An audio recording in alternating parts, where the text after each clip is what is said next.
Are Meghan and Harry planning yet another rename? No, really?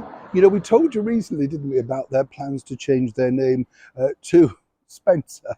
It's just ridiculous, isn't it? When you think, you can see they've clearly not got enough to do in their world. But what is interesting is there's something else now afoot. And as ever, we're bringing you it first and exclusive. Let me explain. Hi, good morning. Neil Sean here. Nice to see you as ever. Also, thank you for your lovely comments about the recent history video that we put up, all about the very original birthplace of our late and wonderful monarch, Her Majesty the Queen. Yes, that particular street, Bruton Street, really is steeped in a lot of history.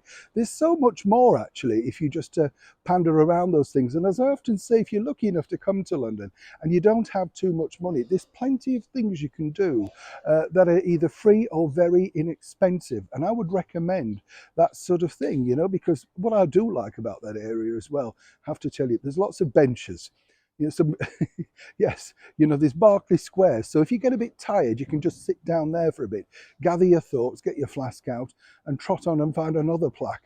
But I'm glad truly that you enjoyed it. You know, it was lovely and fun to make for you. Back as ever to your breaking roll story of the day. This story, you know, when you think about it, does make perfect sense because, as we know, there's an ongoing battle raging, basically, between Harry, Meghan, and Spotify. As I've said to you before, I think it's a 50-50 thing. They gave them the money. They were totally inexperienced. Who's the fool here? Who wouldn't take the money if you were offered so much mega money, even though you had no experience? You get the picture. But now you see archetypes, archetypes, whatever you want to call it, is suffering. And not only was it suffering because people didn't listen or want to download it or pay for it, in fact, but you have a bigger problem, you see, when you're Harry and Meghan, simply because, you know, the brand becomes tainted. Now, as we know, they try to, you know, make sure they could own those particular names and brands. That hasn't been particularly successful. What I can tell you first and exclusive here on the show, and as ever we have to say allegedly, is that both Harry and Meghan are thinking of renaming for their next you know, sort of pile of podcasts. They are thinking of continuing. They are looking at options, whether to do it themselves or indeed team up with a lesser audio giant.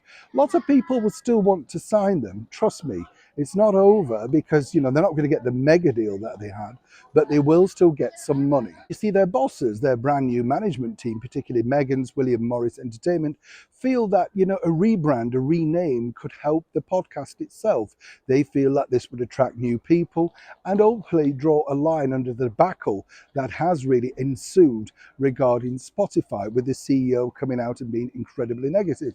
As we told you, big shock for Harry and Meghan. Now, in my opinion, it will take more than just a name change to name change the plot and the idea. Both Harry and Meghan need to put some groundwork in, find excellent guests, and more importantly, actually do some research. Part of the problem I think a lot of people felt with these particular podcasts were they were really under researched and there was too much Meghan and not enough guests. And now that is being fed back. But do you believe that a name change could actually change the perception of the podcast? Or do you think that it's completely tainted forever? It's an interesting thing, isn't it? Because if these were ordinary celebrities, you would say this could work. As it is, of course, the two ex-royals, Harry and Meghan, seemingly whatever they touch, you know, sadly for them at least, doesn't really have the magic touch anymore. And the bottom line is, as you push forward and try to rebrand, the harder you push and rebrand, the more there's a whiff of desperation about it. But for now, it looks like archetypes, archetypes, whatever you want to call it, could be placed on the back burner. Now, will this make it a success finally for Meghan? As ever, do let me know what you think in the comments below. Neil Sean in the very heart of London.